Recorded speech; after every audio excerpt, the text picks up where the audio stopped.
A Bridgeton resident who was held in ICE detention for nearly 7 months is now back home. Marcos Gaspar da Silva has now been granted lawful permanent resident status. That's according to the group Lake Region Indivisible. Our Katie Delaney joins us this morning to tell us about his return. Hi, Katie.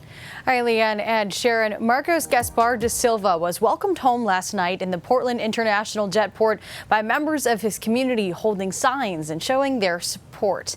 According to Lake Region Indivisible, Gaspar da Silva was released from ICE detention in Arizona on Wednesday. Gaspar da Silva was first detained in Portland on his way to work back in January. He had a pending asylum case after fleeing Brazil, where he practiced law and said he was targeted by drug cartels. His wife, Alex, says he had been working and paying taxes in the U.S. and had never been charged with a crime. Lake Region Indivisible alleges Gaspar da Silva faced inhumane conditions, including undrinkable water while he was detained.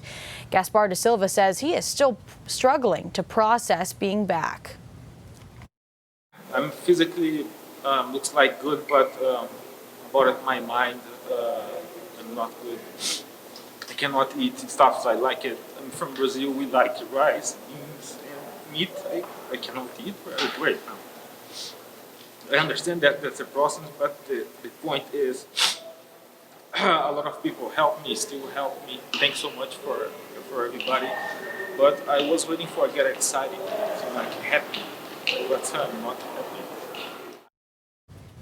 Gaspar da Silva was transferred across 3 states in the 7 months he was detained. We have reached out to ICE for comment on Gaspar da Silva's case and the conditions he was held in, but have not heard back. Leanne and Sharon.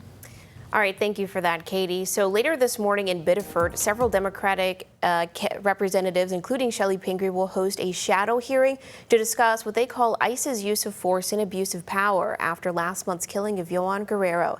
That's according to a release sent out by Pingree's office. The release says they will hear from representatives from the Guerrero family, as well as local officials, community advocates, and anyone else who can speak to the impact ICE's operations have had on Maine. The hearing will be at 11 a.m. at the Biddeford High School's Little Theater. It is open to the public and will also be live streamed on YouTube.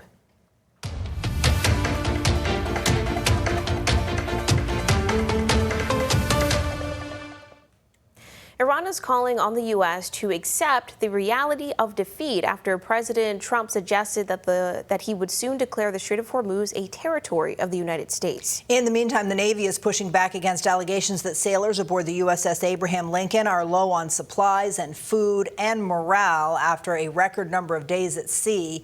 NBC's Bianca Fascini has the details. This morning, relief is finally on the way for sailors at sea on board the USS Abraham Lincoln aircraft carrier for a record 244 days without stopping at a port, most recently carrying out strikes against Iran. 2 U.S. officials tell NBC News there have been growing complaints from service members and their families about deteriorating conditions. Danielle Rappa says her son's mental health has taken a nosedive. This is a young man who can tolerate an enormous amount. When he starts describing his life to his mother as American Horror Story and talking about being completely exhausted, I listen. The complaints include limited meal portions like these, and a U.S. official says one sailor went overboard but was quickly rescued. Now the Lincoln is set to be switched out with another Navy carrier and finally sail home in the coming weeks, according to a U.S. official. It was initially set to return in May, with families describing missed moments. Her daughter is going to be 16. At the end of August, so she'll miss her 16th birthday. Defense Secretary Pete Hegseth thanking the sailors and defending conditions on board. Completely misrepresented.